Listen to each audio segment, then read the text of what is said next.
Good morning, everybody. It is Sunday, October 15th, 2017, here on the Rancho with Missy Jen. It is coffee time. Yay. It's our chance on a Sunday morning to kind of discuss what's going on in our lives and update you on information, obviously, around here. The topic of conversation continues to be the Great Santa Rosa Fire. Good morning, Missy Jen. Good morning, Rosa girl. And will be for a long time around here. It will be for at least a couple of years. As we go through the process, FEMA has now officially set up in downtown at the Press Democrat building down there, which is our newspaper here in town. They got set up 9 o'clock yesterday morning. There were already a lot of people, as you can imagine, waiting in line. And a lot of people were like, I don't even know what they can do for me, but I'm going to find out by the time I go through this process. So there was a whole clearinghouse of legal aid, DMV, document recoveries. A lot of people left. They didn't have their driver's licenses. They lost basically all of their important paperwork. There's financial institutions set up. People have mortgages. They have to look into the possibility of going into arrears on their payments. The city tax office is there to adjust the property taxes immediately for properties that have burned down. All the things that you would hope would be done after a devastating fire like that. So the important thing that does, it gives people that comfort, Missy Jen, that knowing there's very interactive. It's not like everybody's on their own and nobody knows what to do. You go to one central location, and it's basically a clearinghouse for everything. That gives people some kind of, they know they're going to have a place to sleep. They know that the paperwork's in process. Every insurance company under the sun has been here with claims offices that are temporarily set up around town. So that's work too, to get claims going. And they're cutting checks very quickly, initial checks for people for $5,000 so they can get immediate needs taken care of.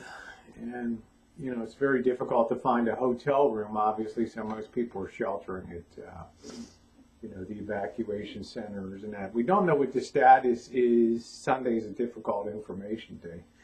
But we do know we opened the door and there was a strong smoke smell again this morning, and that wavers back and forth depending on which way the air is going here, which direction the wind is blowing. So it's not unusual. I mean, we're kind of used to that smoke smell. Yeah, last night was pretty bad. Yeah, so we're kind of used to that. The fire continues on the eastern end of outside of Santa Rosa, so we don't really have an update this morning on that, but we do know, sad to report, that there was an incident of arson up in the McMurray Ranch. That name may seem familiar to you, McMurray. That was Fred McMurray's ranch that he had here in the Healdsburg area of Sonoma County. Of course, he passed away, but he loved having a ranch here in Sonoma County. Fred McMurray, the actor, you remember him from My Three Sons, Double Indemnity, a lot of movies that he did. His daughter, Susan McMurray, went on and has a winery and all that. Well, in a tasting room, they saw a fire develop outside just out of the blue. They're not in a fire area or anything. They saw somebody with a flare running from the scene, and that grew to quickly a half an acre, that fire. Well, they were able to extinguish that. They had to close down the winery tasting room and all that. So it's just, it brings out the nuts too. It's disgusting. Yeah, it's terrible to think that somebody could be out there purposely lighting fires and things like that. We're going to try to get back to normal today. We're not going to be on the road. There's really nothing new, as events warrant. we'll be out there. We have to focus. Missy Jen is, of course, has, for those of you who are new to the channel, we have a lot of people that are new to the channel. Missy Jen has multiple sclerosis, primary progressive, which means that the disease continues to move forward slowly, quickly, whatever. It moves. So this week on Wednesday, she's going to be receiving her first infusion, and that will, it's the first thing that's clinically been proven to actually interfere with the process of progression and slow it down. So remember, the first step in a cure is slowing it, and that's because if you can slow it, you can eventually stop it. So that's a really good thing. So that's your Ocrevus. Ocrevus is with the infusion. So we're going to be down at Mount Zion Hospital in San Francisco on Wednesday. We're going to be doing that, and that's going to be an all-day affair for us. Why don't you describe a little bit, not too detailed, but the timeline and what they're going to be doing down there and all that. So it's going to be in pre-medication. Well, we'll get infusion of a few, like I think it's a Benadryl IV, and I will get a steroid, 100 milliliter, so I think it's Medrol. And then when they let that work in a little bit, and then it'll be 2.5 hours of initial infusion of the new medication, and then an hour and a half of just monitoring, observation, right, of the heart and of any kind of allergic reactions that could possibly occur.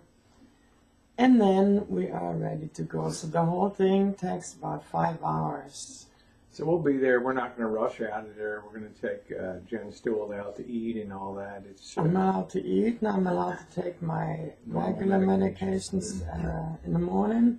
And it's basically, since this is my first infusion, that's separated into like a half dose now, and then in 2 weeks later the second dose. Yeah, and we'll then be back after on November that, 1st. Yeah, and then after that, every 6 months a full dose, and that always takes just a solid 5 hours, which entails like 3.5 hours for the infusion with the pre-med and everything.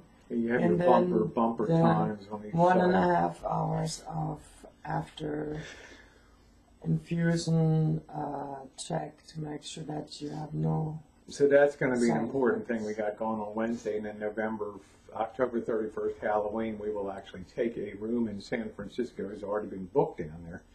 And it's kind of lucky we booked it now because there's nothing, with the fire and everything, there's nothing available. And there might be a nice hangout where we'll do a little something on Halloween. We'll do might dress up a little. The Saturday before Halloween, we'll have the hangout on. We'll be dressed a little bit and have a little bit of fun for that. So that's the update on what's coming up there this week. Returning to normal is a very difficult thing. I mean, this fire really drove a dagger into the heart of most activities in Santa Rosa are concentrated in the northern sector of the city and along the center line, and unfortunately that's where a lot of the affected area was up there. A lot of the wealth is concentrated up there. A lot of the restaurants, of course, the shopping centers. We had a very difficult time. You'll see we're going to start rolling videos of our Friday night foodies, which we've done. We're coming up on 2 years of every Wednesday doing a restaurant review, and we're going to try to start the Tahoe videos, our Lake Tahoe trip.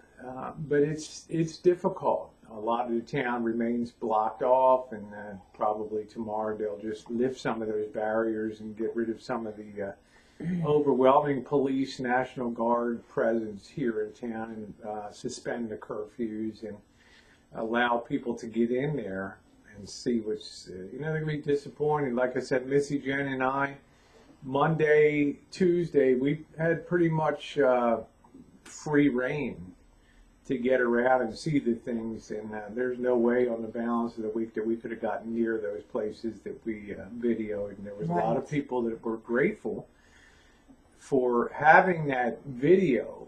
And as somebody said, it was nice to see somebody that just ran the camera as opposed to editorializing, sensationalizing. Let the video just speak for itself. So that was much appreciated on our part, because I have a feeling that'll form a lot of the official documentation, especially the day after the day of the fire and the day after the fire. I expect this video to be somewhat important going forward in this whole scheme of this fire. So we're hoping nothing new happens. We're hoping that there's no more vicious knuckleheads out there that eco-terrorism and go out there and light fires, and you know, it almost seems like a perfect time for some of these people that have their little pet grudges, you know, whether it's wineries that dominate the area and supposedly pollute here and there. They just want to be out there extracting their revenge and things like that. And that's my biggest concern, because of course that activity is very random, and it's not something that the fire department can or police can prevent. But thank goodness there's not the winds that can spread something like that very quickly. We have absolutely zero wind, which is a really good thing. So anything else to add, Missy Jen? Just our continued thanks to everybody. Continued thanks. We had a hangout yesterday, and I want to once again thank each and everyone that was on the hangout yesterday, and thank everybody also that's on Instagram, Facebook, and all the other social media sites.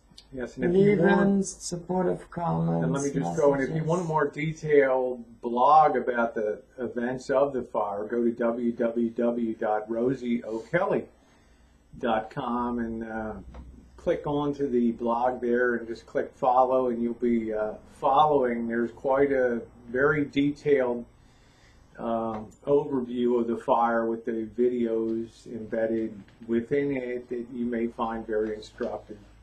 Also, those of you who are of a political mind may enjoy it's about a 20-page write-up about Berkeley and Antifa and the history of why Berkeley is such a hot spot of protest. So we try to bring you guys interesting things besides the usual, you know, cheesecakey things and the fun things that we do week in and week out. And we're going to try to transition back to some of those fun things too.